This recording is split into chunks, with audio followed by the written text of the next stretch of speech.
Welcome to Angel's Sewing Block of the Month video. This would be block 1, 2, 3, 5. Sorry, I had to count there for a minute.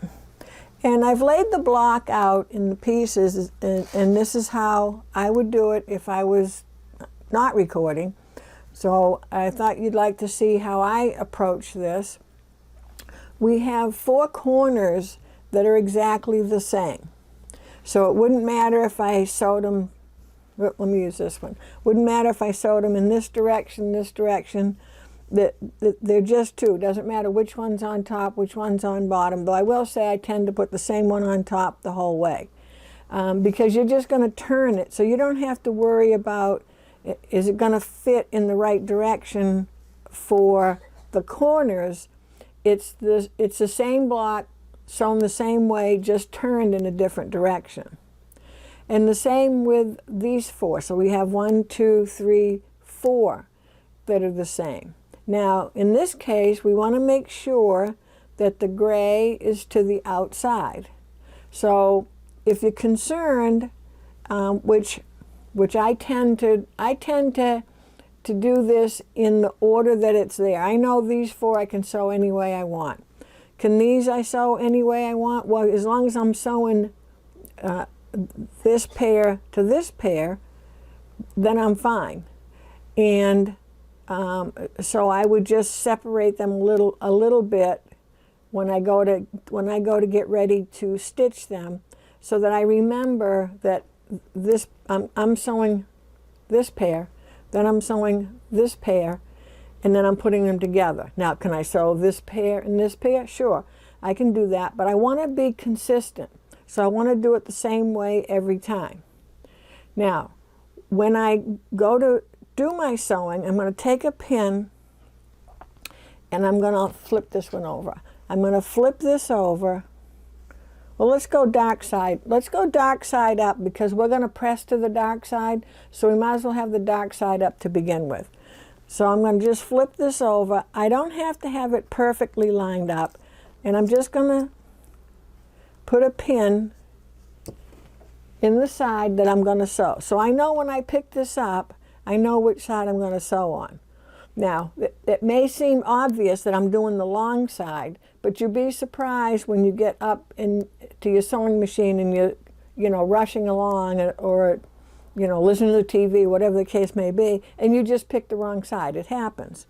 So I'm going to go ahead and pin these 4.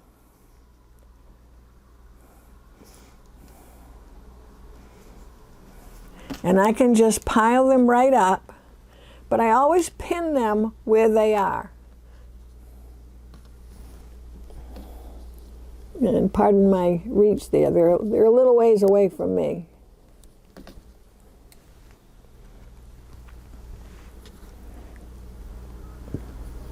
And I'll bring this down only because I can't reach it way up there.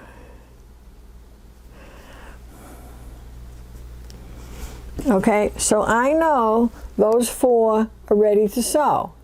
And what I would do is I would go ahead and sew those 4 corners, and then I'll put them back.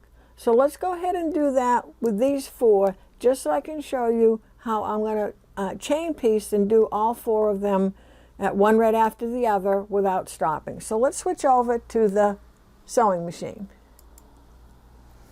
Okay, I have my 1/4-inch foot with the guide on, and when I'm chain piecing, I just don't go ahead and chain piece. I'm going to chain piece 1, make sure that I have it right, and then add the other 3. So I've got my piece here, and I have my pin. I can take my pin out, because now I know I'm sewing along this side, and I'm going to try to keep my hands out of your way as best I can, because I know it can change the focus. So I want to make sure that the side here, this side here, and that little top are all lined up. I'm not concerned about the other end right at this minute, because I want to just get started so I can use my needle, as I like to say, I'm using it as my 3rd hand. And you'll see what I mean in a minute. When I stitch, I'm stitching Do you see where this point is? Let me see if I can point with something better than my, all right. That point right there. Right there. That's where you're going to begin to sew. Now I sew just a thread to the right of that so I get my scant 1/4 inch. So I'm going to make sure I put this up against my 1/4 inch guide, and I have to get my hand in your way, I'm sorry. And I want to make sure, oh, it does get bright there, doesn't it? I want to make sure that I have fabric under the needle. And then I'm just going to take a stitch or two. And I have my needle down position. So now I've got a third hand. My needle down is helping me hold the fabric while let me see if I can back up a little bit more. Here we go. So now I can go ahead and get this all lined up. I want to make sure I'm good along this edge and that my little ends are lined up together. So I don't need to have pins. Pins sometimes cause you more problems than you realize. So I'm going to go ahead and stitch. And you notice I'm stitching at a moderate rate of speed because fast sewing doesn't make good sewing. Now if you have a machine with pivot, make sure you have your pivot on so that when you take your foot off the foot controller, your needle goes down and your foot comes up. On my little Verve here, I don't have pivot, so I have to do it the hard way and lift the lever up all by myself. So when I get to this end, and I may not have to lift it, but it is easier with pivot. I'm going to go ahead and get my next one ready. I'm still in the fabric. My needle's in the fabric of the first one. Now this might feel a little bit uncomfortable in that you're not ending with a straight across, you're ending with a point, and then you're going to bring a point up to it. But you can do it. A little practice, you can do it. You can get away with maybe 1 or 2 stitches in the air, I call it, with no fabric, but not more than that. You'll start to get a tangled mess. So what I'm going to do is, let me see if I can go around the camera. There we go. I'm going to go ahead and lift this up, my foot up, my presser foot up, place my other one in, making sure it's lined up on the side. Oop. Oh, sorry, I pulled it back out again. After I get a couple stitches in, I want to make sure that I line up on this end.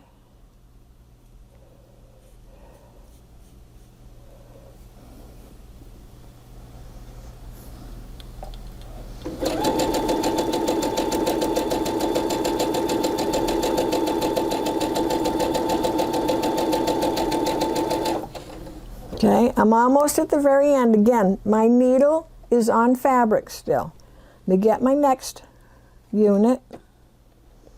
Took the pin out.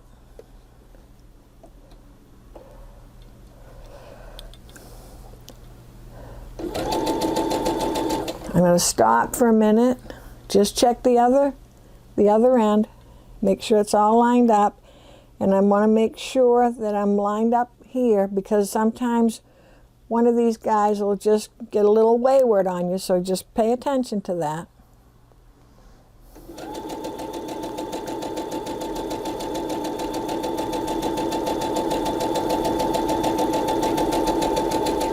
Okay, again, I'm near the end. I'm on my last one.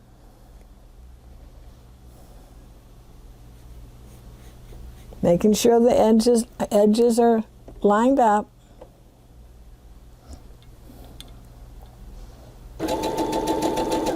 Okay, I'm going to stop for a second, make sure this end is lined up. And normally, here's how my hands would be. Let me see if I can do this with my hands here, just so you can see how I hold my hands. Even after this, I can't hang on here anymore. I'm going to keep this left hand on my fabric until I'm past the needle.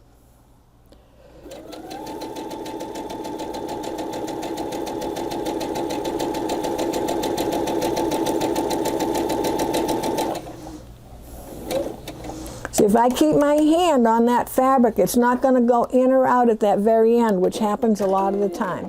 So let's see how that all worked out.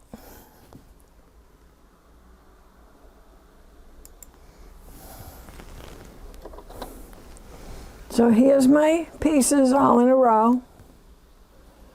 And I'm just going to use my little cutter. What did I do with the little devil? It's always right here when I need it. Oh, pardon my reach.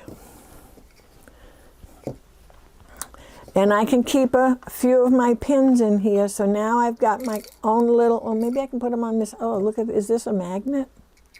Oh, check that out. Look at that. So I can keep, I only need about 4 pins. So I can keep my pins right there. So this is going to be called my chain piecing bucket. And if you check with Angels and you mention block of the month, this will be at a sale price. They don't know that yet, but they'll know. Just kidding. So I've got a little cutter right here in the middle. So I can just cut my threads.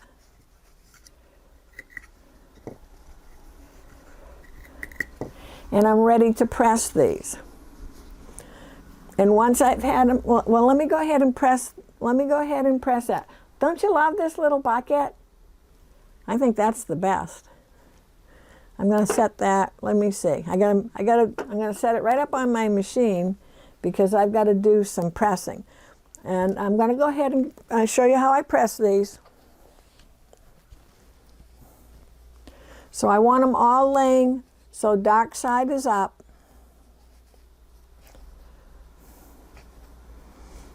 Okay?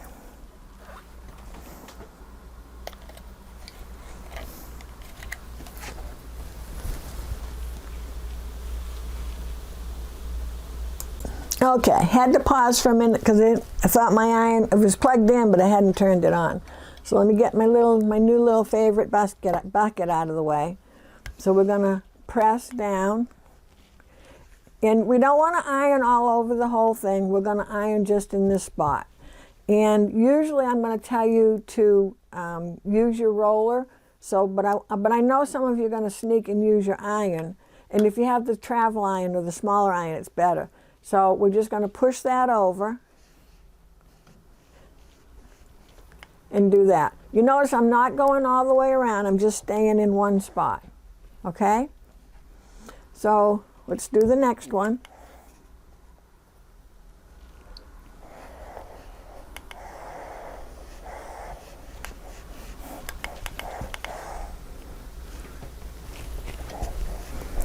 Now, the reason I'll let you get away with ironing on this is because you're going to square up these squares or units before you put your whole block together. So each one of them should be 4.5, because if they're not, your block's not going to come out to the size it's supposed to.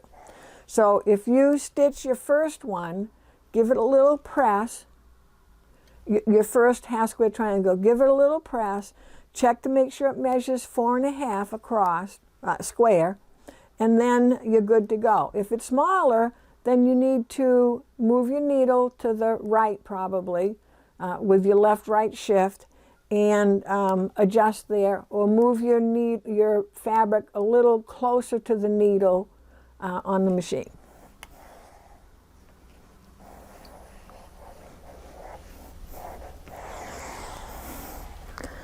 Okay, and then we're going to go ahead and put these back into the 4 corners.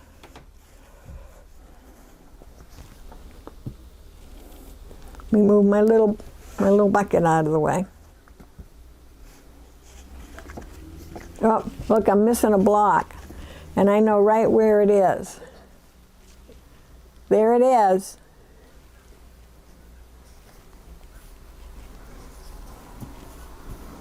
I only know that because I do it every now and again. I don't normally put my pressing mat on top of my pieces, but for you I did. Okay, so the next thing we're going to address is these 4 squares. 1, 2, 3, 4. This one is going to stitch the same way, but you'll notice it's the same 2 fabrics. So you just have to make sure the blue is on the left one time and the blue is on the right the other time. So they'd be like this. So I'm just going to move these apart and I'm just going to address that. And that's how I would do it, so I know. So if you pick these up to sew, so if I put these together and you pick these up to sew and you don't put a pin in, I guarantee you're going to go along that long side, which will give you a half square triangle like that right there, or the half square triangle unit. So let me put this back. It's really the short side, and remember this short side is on the bias. This is cut on the straight of grain. This is the bias. So this is the stretchy part. So you're not going to use your iron on this one. You're going to use your rolling tool, wooden roller, and I'll get mine out. And then once the block is sewn together into the 4 pieces, then you can go ahead and give it a little press. So I would just take one of these and flip it.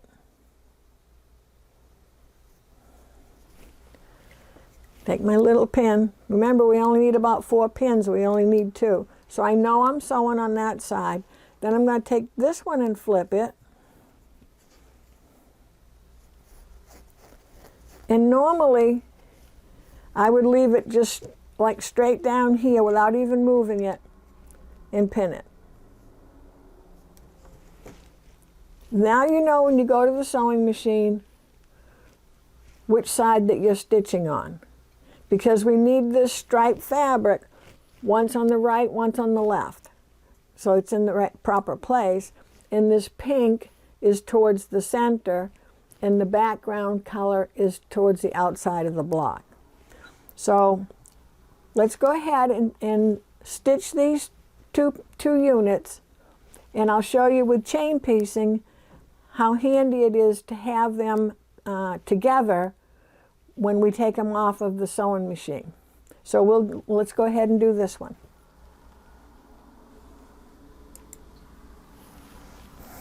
Okay, so we're at the sewing machine. And bear with me a minute, I'm tangled in wires for some unknown reason.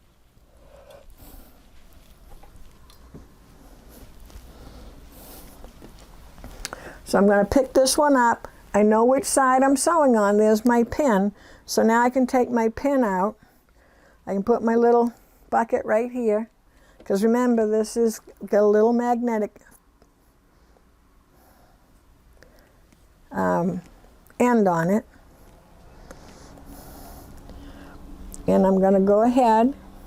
Oh, I'll have to move that because I can't reach in around the camera.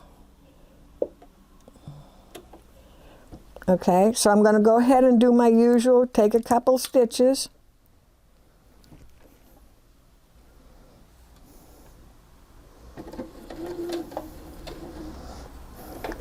Make sure I line up this bottom.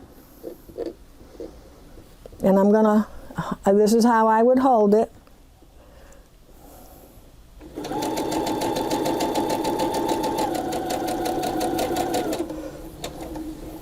Okay, I'm close to that end. Needle still has fabric under it. Here's my next piece. Here's my pin. So I'm going to turn it so it's facing the right way. That magnetic little piece on the edge of that bucket is pretty handy. And I just got to scoot it over a little bit. So let me go ahead and just get it started. See, I didn't even really have to lift my foot because that fabric just fed right in there perfectly. Gonna line up my ends.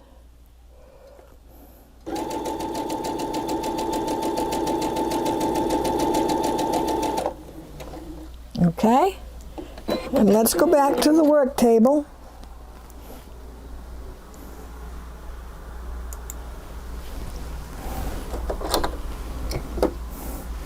Got my little bucket. Now, I don't want to cut these. Normally we'd cut these. I don't want to cut them. I want to just open this up. And I'm going to turn it back the way it's supposed to be. Okay, I know everything's good. So now I can get my roller.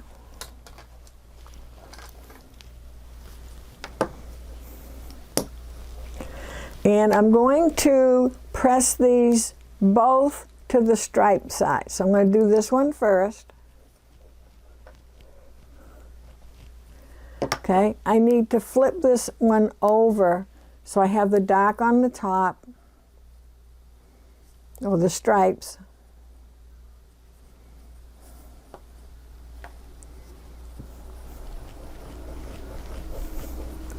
Okay, but you see, because I have these chained together, they're going to stay together. So I can go ahead and just put that back there for now and go ahead and go around and do the 4 that are same, and even this one, and get them to this point.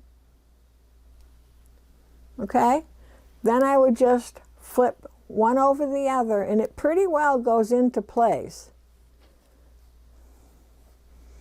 So we want to make sure that, remember, we've got the one seam, both seams are going towards the stripe, which means this one's going to the left and the one on the back is going to the right. We want this one on the bottom because as it feeds through, it's coming through, this doesn't flip up. Okay, we can control the one on top that we can see. So let's just go ahead and get this unit stitched together. And if you want to put a pin in, you're going to put the pin in just a little ways after the seam. See, my seam is right by my thumb. Because as I'm stitching along, I want to stitch onto that seam juncture before I take my pin out. Because if I take my pin out, my fabric could shift. And the important part is to get the 2 seams lined up. So I'm going to put my pin a little ways after. And you can see it pretty well lines itself up. Now I'm not worried about this. Remember, I don't have to worry about this until I get to where this pin is, and then I can fix that. But see how nice and straight it is? It's straight here and it's straight there. So let's go sew.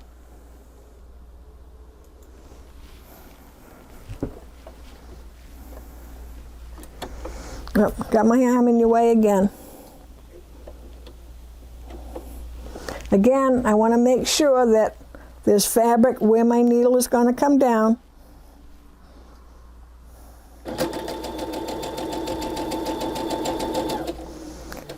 I'm going to just take my time. Now, having that 1/4 inch foot with the guide on, you have to move the needle down a little more, and hopefully I've got it down far enough, because the guide sticks out further than the foot. So it's going to hit that needle before hit the pin, I'm sorry, before the pin actually gets to the foot. Excuse me. So I'm just going to come along here. And I just about made it, so I can take my pin out. Again, I'm going to hold my finger on the fabric, drop that onto that nice magnetic piece, bring my fabrics lined up.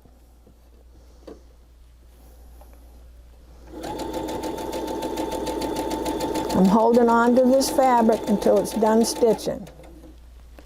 Okay, so let's go back to the work table, see how it came out.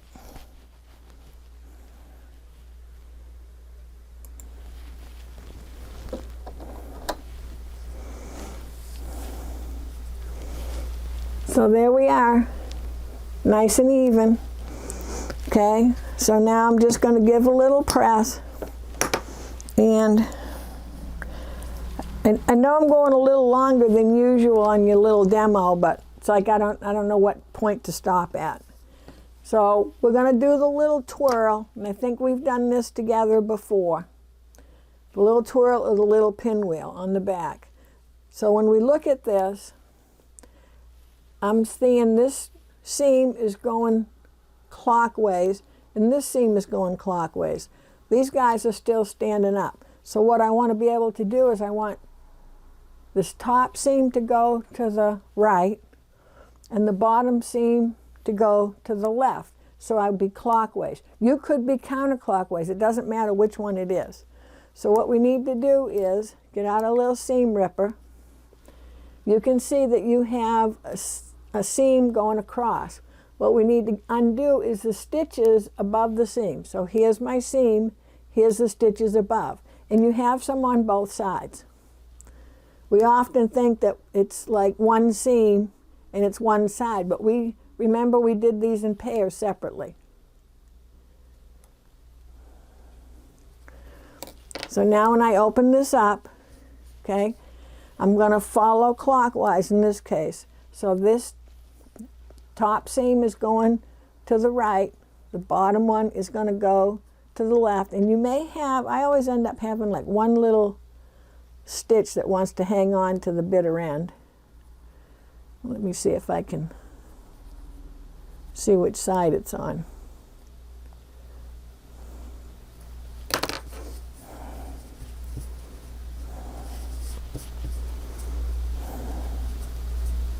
And what it creates is a little tiny four patch in the center. So let me just get my pressing mat.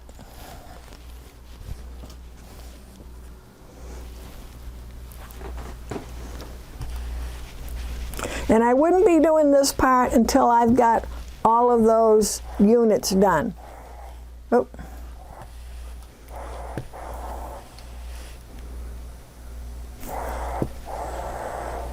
I put a wrinkle in my seam. There we go.